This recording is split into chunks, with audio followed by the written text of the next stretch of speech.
नमो अरिहन्ताणं नमो सिद्धाणं नमो आयर्याणं नमो उवज्जायाणं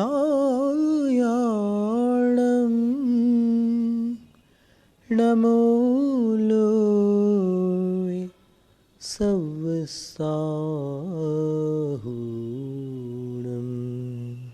सफलता के विषय में एक बात आई थी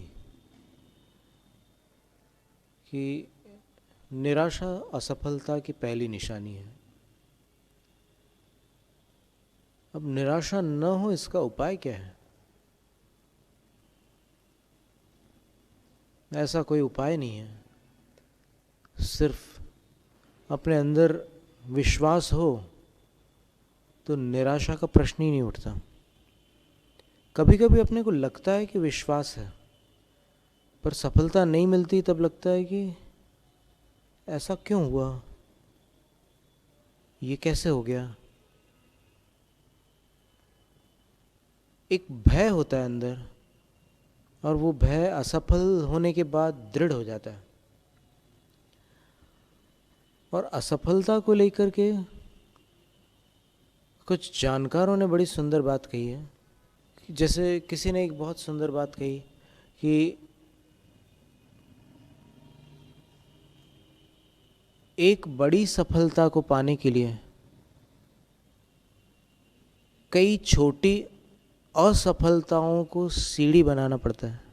दूसरे शब्दों में, ये छोटी मोटी असफलताएं हैं, वे एक बड़ी सफलता की सीढ़ी है। वो सीढ़ी क्यों है? क्योंकि इससे सबक मिलता है। असफल होने के बाद अपने को सीखने मिलता है कि तरीका गलत है, और जब पता चलता है कि तरीका गलत है तो अपन तरीका सुधारते हैं, और सुधारने के बाद काम बन जाता है। जैसे उदाहरण के लिए रसोई में किसी को डोसा बनाना है, कोई भी ऐसी चीज़ बनानी है, अब वो एक बार में तो बना नहीं पाता, लेकिन बनाते बनाते कई बार जलाता भी है, जलता भी है, कई बार सुनता भी है, सुनाता भी है, और अंत में किसी दिन उसको सुनने मिलता है कि वाह, हाथ जम गए तुम्हारे यार, क्या बात है। और जब इस तारीफ को सुनता है तो वहाँ अटकता नहीं है। हर विवेकी मनुष्य प्रशंसा को प्रोत्साहन मानता है। मुनि श्री समाधि सागर महाराज जी ने कहा था कि प्रशंसा प्रोत्साहन है और निंदा चेतावनी। न तो प्रशंसा अपना कोई परिचय है, न ही निंदा। ये उनके विचार हैं।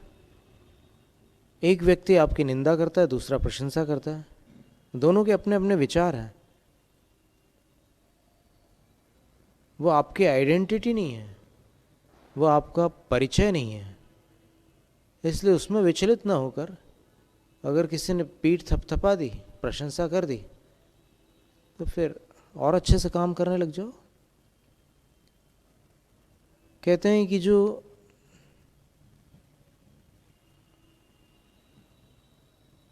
जीवन का सार नहीं जानते, अथवा जो सफल मानसिकता के नहीं होते, या बड़े लक्ष्य को प्राप्त करने में समर्थ नहीं होते, उनको ज़रा सी प्रशंसा मिलने पर सोचते हैं कि चलो आज मेरा काम सफल हुआ। वो प्रशंसा को सफलता मानते हैं। और जो बड़े बनने वाले लोग होते हैं, महान बनने वाले लोग होते हैं, वो प्रशंसा को प्रोत्साहन मानते हैं। दोनों में इतना अंतर है। और ये निंदा को चेतावनी मानते हैं, वो निंदा को अपनी बर्बादी मानते हैं। मैं बर्बाद हो गया, मेरी निंदा की लोगों ने, मैं बर्बाद हो गया।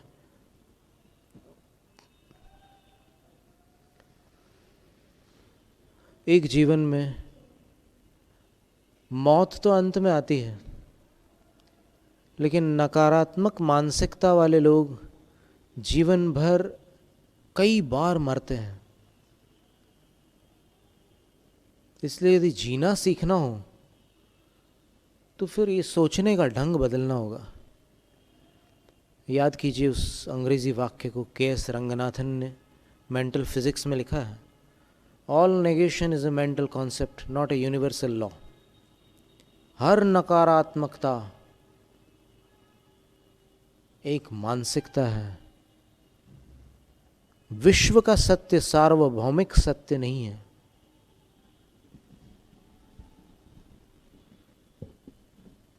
हर नकारात्मकता कह रहा हूं, ऑल नेगेशन। अब वो सब साधना करने वाले लोग हैं और अपनी पद्धति से कुछ उस प्रकार की चीज़ें करते हैं, सिखाते भी हैं। वो जब ऐसी बात कर रहे हैं तो फिर अपन कुछ हद तक तो इसको मान सकते हैं कि भाई चलो ठीक है, हर नकारात्मकता मानसिकता न भी हो, लेकिन बहुत सारी नकारात्मकताएं तो अपनी मानसिकता ही हैं, तो उस मानसिकता को बदलना होगा।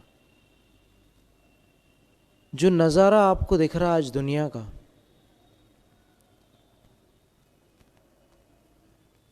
वो आपकी नज़र नहीं दिखा रही है,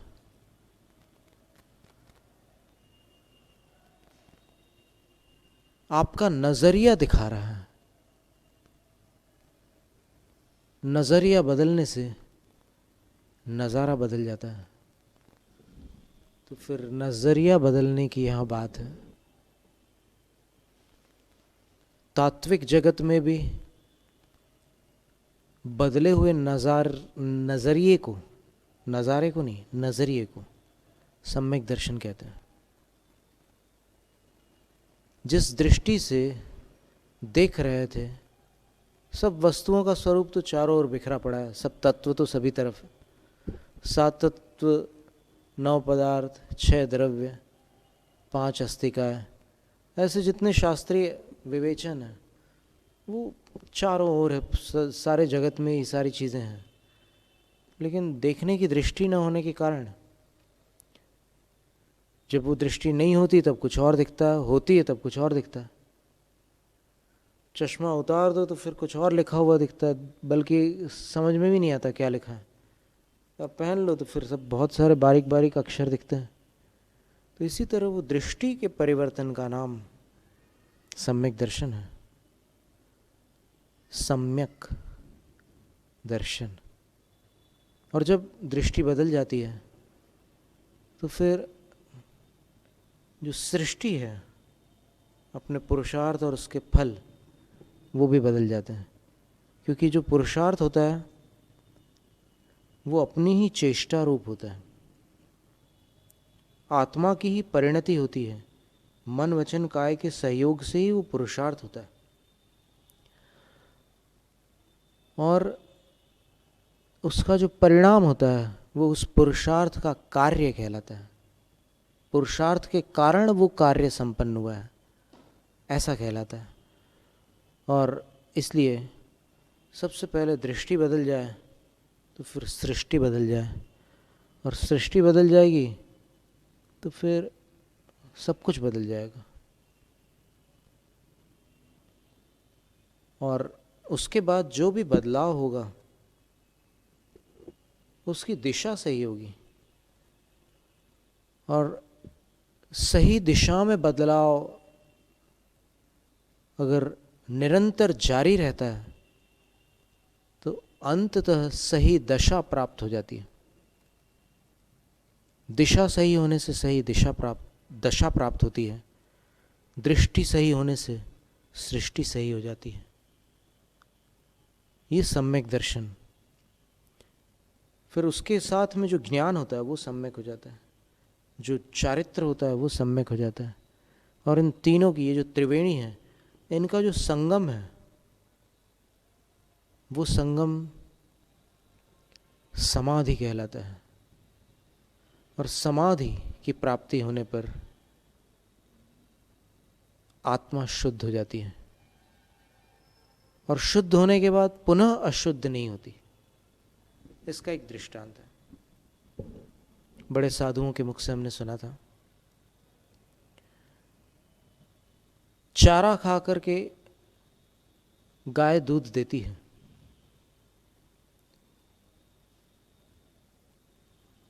उस दूध को मनुष्य और उसके बछड़े पीते हैं और कुछ दूध को गर्म करके रख भी लेते हैं, जमा भी लेते हैं। दूध जब जम जाता है तो दही बनता है। दही का मंथन किया जाता है मथानी से, तो फिर उसमें से मक्खन निकलता है। मक्खन को तपाया जाता है, घी निकलता है। घी से वापस दूध नहीं बनता। बस इसी प्रकार जैसे दूध से दही, दही से मक्खन, मक्खन से घी, ये रिवर्स प्रोसेस नहीं है। घी से मक्खन, मक्खन से दही, दही से दूध और दूध से फिर वो गाय का चारा, ये प्रक्रिया संभव नहीं है। उसी प्रकार आत्मा का जब पूर्ण शुद्धिकरण हो जाता है तब उस अवस्था को सिद्धत्व कहते हैं, सिद्ध पद। उसको अन्य शब्दों में मोक्ष भी कहते हैं, निर्वाण भी कहते हैं। शुद्धिकरण है, कोई कल्पना लगाने की बात नहीं है। शुद्धिकरण करने से, जैसे अभी अपन शुद्धिकरण करते हैं तो कुछ शुद्धिकरण का अनुभव तो होता ही है। पूर्ण शुद्धिकरण हो जाए, सब कुछ अलग हो जाए, जितनी अशुद्धि है सब छूट जाए, तब जो पद होगा वो सिद्ध पद होगा। और उसके पहले अनेक क्षमताएं, अनेक शक्तियां उद्घाटित होगी। अपनी आत्मा में बहुत सारी क्षमताएं हैं जो कहीं ना कहीं से अटकी हुई है, अवरुद्ध है, बंद है। और जब सारे आवरण हट जाएंगे, टोटल प्योरिफिकेशन, पूर्ण शुद्धिकरण। पूर्ण शुद्धिकरण के लिए कुछ शारीरिक शुद्धिकरण भी आवश्यक है। उसका कारण है कि जब अपने ब्लड फ्लो में कुछ ऐसे केमिकल्स होते हैं, acetylcholine, adrenaline, phenyl endocorticosterone, endorphins, अलग अलग तरह के रासायनिक पदार्थ होते हैं, अपने शरीर में ही निर्मित होते हैं, उसमें ही कुछ विषैले तत्वों से मिश्रित होकर प्रदूषित भी होते हैं। तो इनका संतुलन जब बिगड़ जाता है तो फिर मस्तिष्क जो होता है प्रभावित होता है, और मस्तिष्क के प्रभावित हो जाने के बाद विचार प्रभावित हुए बिना रह नहीं सकते। क्रोध आने पर कुछ कंपकपी आती है, कुछ बोलने की गतिविधि परिवर्तित होती है, पूरा रासायनिक क्रम चलता है शरीर में। और जब विधिवत त्याग, तप आदि के माध्यम से शरीर को भी शुद्ध करते हैं और मन को भी शुद्ध करते हैं, तब ये सारे रसायन संतुलित हो जाते हैं और बॉडी का डिटॉक्सिफिकेशन होता है, शरीर का निर्विषीकरण होता है। कैसे होता है? उपवासों से, जलाहार, फलाहार आदि बहुत प्रकार की प्रक्रियाएं हैं, उनसे। फिर कुछ ऐसे औषध का भी प्रयोग किया जाता है कि जो शरीर के शुद्धिकरण में सहायक बनती है। प्राकृतिक चिकित्सा के अंतर्गत जल को उबालकर आधा खौला लो, यानी उसमें आधा बच जाए जितना आपने लिया था, तो फिर न जाने कैसी शक्ति उसमें उत्पन्न होती है, उससे जो वात है उसका शमन हो जाता है, वात का शुद्धिकरण। फिर उसको उबाल लो, वो आधा बच जाएगा, पित्त का शोधन हो जाता है, और जितना बचा है उसमें से और आधा कर दो उबाल करके, तो फिर कफ का शुद्धिकरण हो जाता है। तो ऐसी भिन्न भिन्न प्रकार की शुद्धिकरण विद्याओं से जब अपने रसायन संतुलित हो जाते हैं तो फिर मन के विकार शांत हो जाते हैं, आवेग अपने वश में होते हैं। जैसे पुराने जो साइकोलॉजिस्ट थे, सिगमंड फ्रॉयड वगैरह, उनका कहना था कि इच्छा की पूर्ति कर दो, खत्म हो जाएगी। उसको इतनी सामग्री दे दो कि बस मन भर जाए, तो फिर वो ऊब करके छोड़ देगी, अपनी मानसिकता उस चीज़ से दूर हो जाएगी। लेकिन अभी जो मॉडर्न साइकोलॉजी है, विलियम वॉकर एटकिंसन, वास्तव में देखा गया कि ऐसा प्रयोग करने पर होता कुछ नहीं है।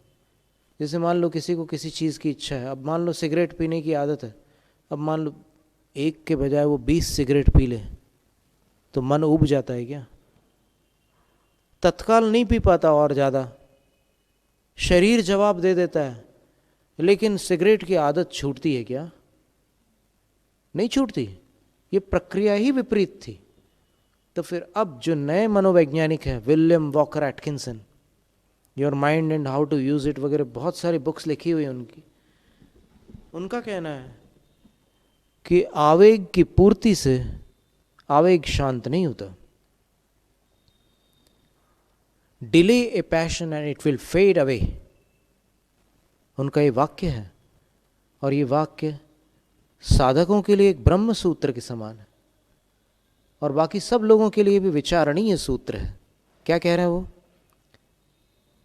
आवेग का काल टाल दो, आवेग टल जाएगा।